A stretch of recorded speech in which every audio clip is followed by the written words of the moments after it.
Returning from her adventures in Spider-Verse, Gwen finds herself short on friends and lacking any credibility as a superhero. She gets a call from her dad, but ignores it as she has not spoken to him since he discovered her dual identity as Spider-Woman. While visiting an injured officer, Foggy Nelson informs Captain Stacy that he has been relieved of command over the Special Crimes Task Force. Though George will stay on as an advisor, his replacement has already been assigned. Captain Frank Castle is on the case. Meanwhile, Gwen is at a store when she sees her old friends have gotten famous. The band, calling themselves the Mary Janes, recently had Gwen as a drummer until she quit due to the stresses of being a superhero. The band is struggling to get along without Gwen, and when Spider-Woman checks in on them, she finds them breaking up because the lead singer, Mary Jane, doesn't want anything to do with getting Gwen back into the group. In order to re-establish herself as a hero, Gwen begins to investigate a new villain currently at large in the city, the sinister Vulture. She finds his home, but without any leads, chooses instead to draw him out with widespread use of graffiti. Sure enough, the Vulture finds the young hero and begins a vicious assault.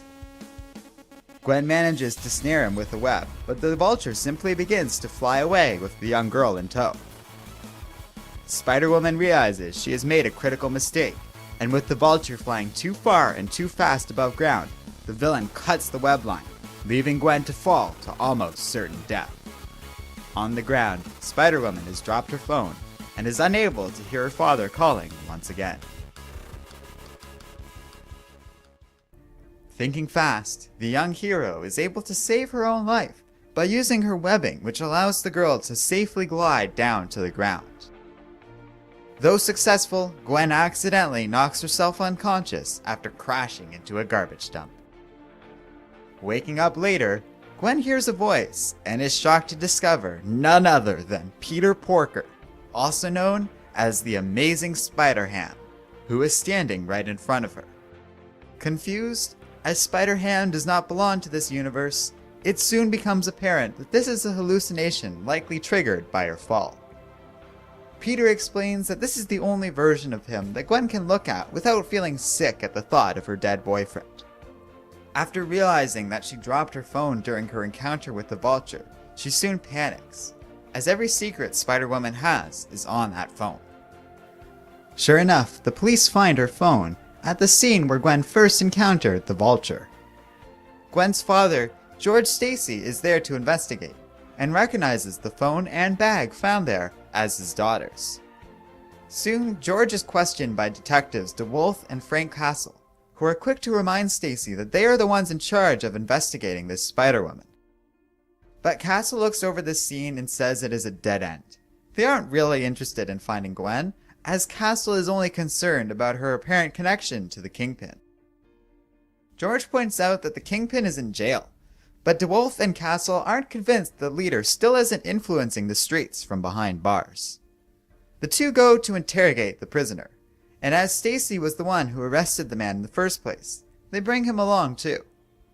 There, the Kingpin says he has nothing to do with this Spider-Woman, and can't possibly be doing anything while in solitary confinement.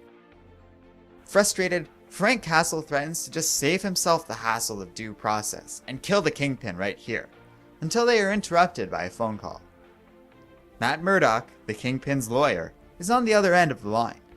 He says that his client Wilson Fisk is innocent and a model prisoner, and threatens legal action if the cops continue to harass this man. Castle agrees and relents, but not before telling Murdock that once he has evidence, nothing will stop him from taking down the Kingpin permanently. As Matt Murdock is hung up on, he is revealed to have been in the middle of a violent confrontation with a captive Vulture. The alternative version of Daredevil viciously kills one of the bird's pets. He explains that Spider-Woman turned down the Kingpin, so it will be Fisk, and only Fisk, who is allowed to take the young girl's life. If the Vulture robs the mob boss of this, the wannabe villain will pay dearly for it. Toombs panics and says he is pretty sure the girl is not dead. Using his powers, Matt is able to tell he isn't being lied to, but he wants proof that Gwen is still alive. The Vulture is then ordered to capture Spider-Woman and bring her to Murdock. Gwen wakes up back home and is surprised to find her friends and former bandmates Glory and Mary Jane are there with her. They explain that a friend picked her up from a bar and brought her here, and they are both worried for Gwen's well-being. Distracted, Gwen says she can't talk right now and tries to leave, but before she can, Mary Jane states that they and the band need Gwen in their lives. Outside, Gwen is still hallucinating Spider-Ham. As he enjoys a corn dog, the imaginary version of Peter chastises her behavior and says she is acting as a superhero for all the wrong reasons. Meanwhile, George Stacy and Frank Castle are at a bar. Stacy mentions how he heard that Castle is a family man too, and suggests they both go home to their loved ones. Castle is unmoved by these words, and decides instead to go back to work. Frustrated, Stacy smashes a mirror at the bar and leaves. As he walks the city streets, the detective blames himself for Gwen's behavior, when he is suddenly approached from behind. Though the older Stacy assumes his daughter is here for her phone back, she is actually here to talk to her father.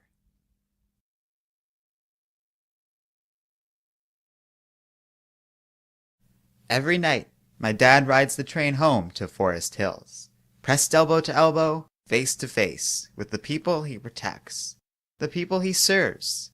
Look someone in the eye and you'll see more than who they really are. You'll learn who you are. It's the way Dad lives. It's the way he taught me to live.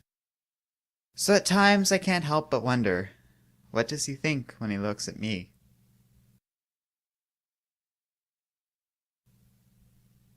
Gwen stands before her father at their home. This is the first time they have seen each other since George Stacy discovered his daughter's double life as Spider-Woman. The police officer panics at his child's presence and chastises her for being in uniform at their household, but Gwen is certain that she wasn't being followed. As she takes off her costume, the older Stacy explains that he is off the case investigating her and cannot protect her from the rest of the NYPD. He begs her to stop being a superhero and that she doesn't have to do this.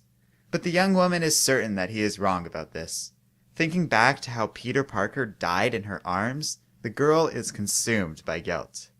She doesn't want to be Spider-Woman, but this is something she has to do in order to stop people from getting hurt.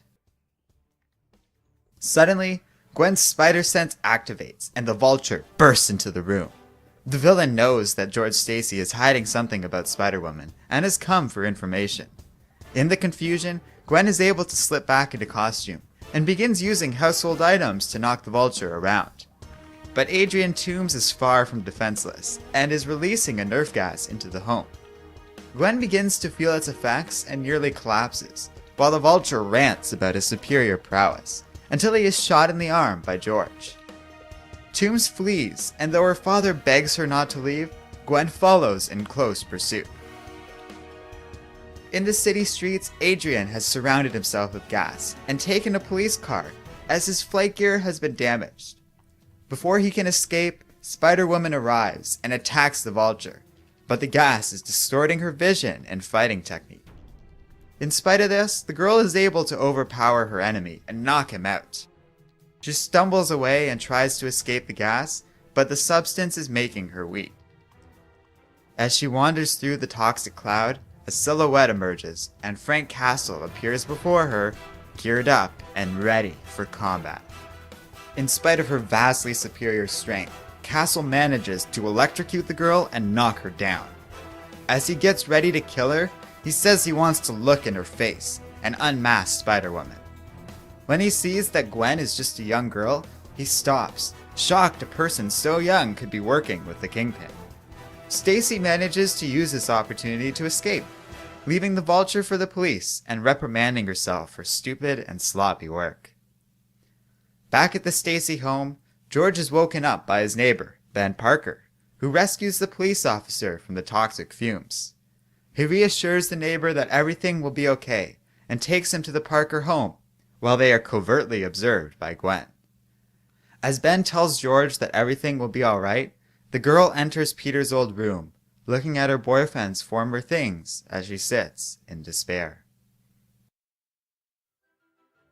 At a construction site, two teenagers are creating some graffiti when they are confronted by Spider-Woman.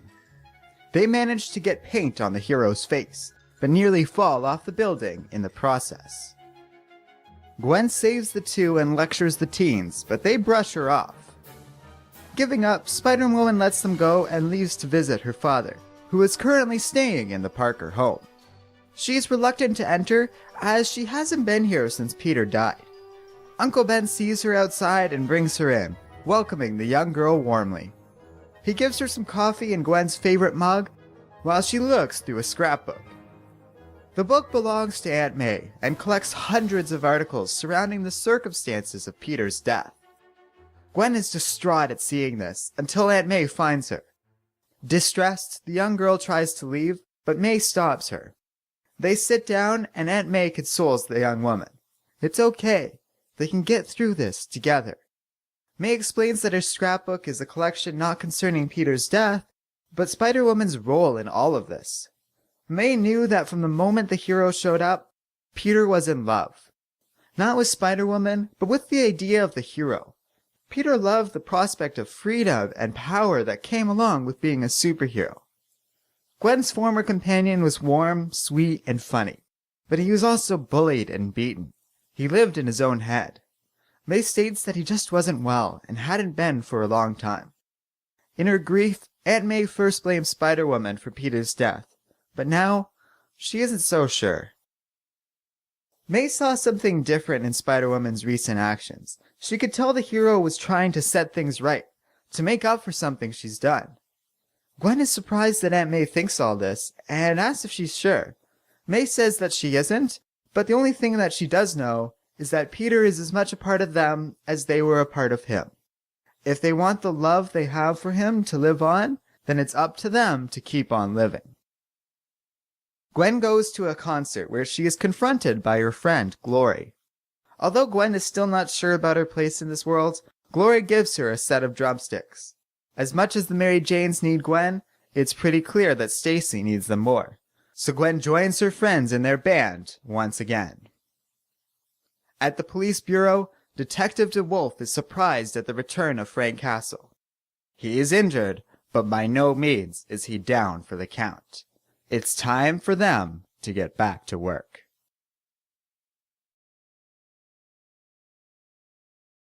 At Fisk Tower, there has been a robbery. The theft was carried out with no evidence left behind, save for one envelope with tickets to a concert in it. Only one person would dare to mock the Kingpin in such a way, and Matt Murdock knows exactly who is responsible for this. Le Chat Noir. Elsewhere, Gwen Stacy and her band look on dismayed at an ad for Felicia Hardy's new band. They are furious at the woman, but Hardy has offered them a gig on her opening act. Not being able to turn this opportunity down, but unhappy with the situation, the Mary Janes set up their band, as Felicia looks on. She is pleased to see that Matt Murdock is also in the audience. Everything is ready for La Vengeance du Chat Noir. Flashing back, Felicia thinks of her father, who taught her everything about being a thief. He did well as a criminal until he stole the first dollar that Kingpin earned. The villain had Matt Murdock take care of this by murdering Felicia's father. In the present, the Black Cat interrupts the Mary Janes. She greets New York City and introduces her band. Hardy begins her performance by burning the Kingpin's first dollar, so Matt Murdock summons a group of hand ninjas.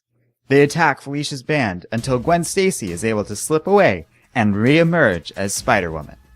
Gwen saves her bandmates and battles the ninjas, while Felicia squares off against Murdock. Stacy tries to stop the Black Cat, but Felicia only cares about revenge, so Spider-Woman is forced to knock Hardy unconscious. Matt is impressed and compliments Gwen on a job well done, but Spider-Woman knows that Murdock works for the Kingpin. He is unmoved by her accusations to that, and he sicks the ninja's honor, while he taunts Gwen for caring too much about what others think of her. Soon, though, the police arrive, so Murdock has the ninjas disappear. Spider-Woman flees, while Matt promises that he will see her later.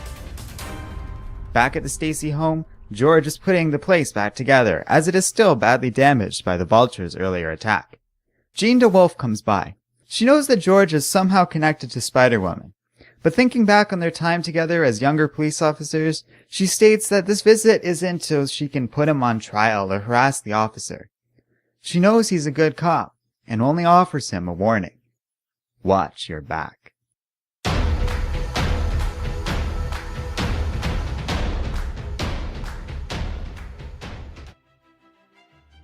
Hello and welcome to Comic Island. My name is Arden, and this is the complete story of Spider-Gwen, Most Wanted. You know, after going over this story again, I have to say I have mixed feelings over Most Wanted. Each individual issue is pretty good. Story-wise, they each offer something different and unique. But that does make for a bit of a problem. Most Wanted isn't really about anything other than Gwen starting to settle in on her new life after Spider-Verse. That's not very helpful for new readers who might not have read Edge of Spider-Verse 2 through the rest of that crossover, nor does it make for a very cohesive story. Coupled with Secret Wars, we aren't going to see much of a continuation of all the plot points left hanging in Most Wanted until, at the very least, September. What I'm trying to say is that I'm really having a hard time finding the point of all of this. I guess the comics look nice. The art is very colorful, and while it took some getting used to, I did come to really appreciate its vivid and powerful imagery. It sets itself apart from other Spider-Man comics running at the moments, and on the whole I enjoyed it quite a bit. The facial expressions feel a bit off at times, but again, it's all part of the style, and I've really come around to it.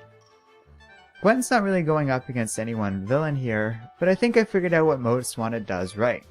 Now clearly I don't think this story was perfect, but what I really like about it is that it does have some high caliber world building. In just 5 issues we get introduced to Gwen's own little roster of villains, a complex and emotionally charged family situation, and a supporting cast that's pretty endearing overall. It could be a great start to a series that could really be something I'd like to see, assuming that we get to see more of this at all. I will say, as much as I've been enjoying Secret Wars, it does have its faults. Very obvious, annoying faults. All these comics I like are ending, and the future is unclear to say the least. Whether or not this story matters, whether or not you should read it, it's all basically contingent on if this character has any future at all.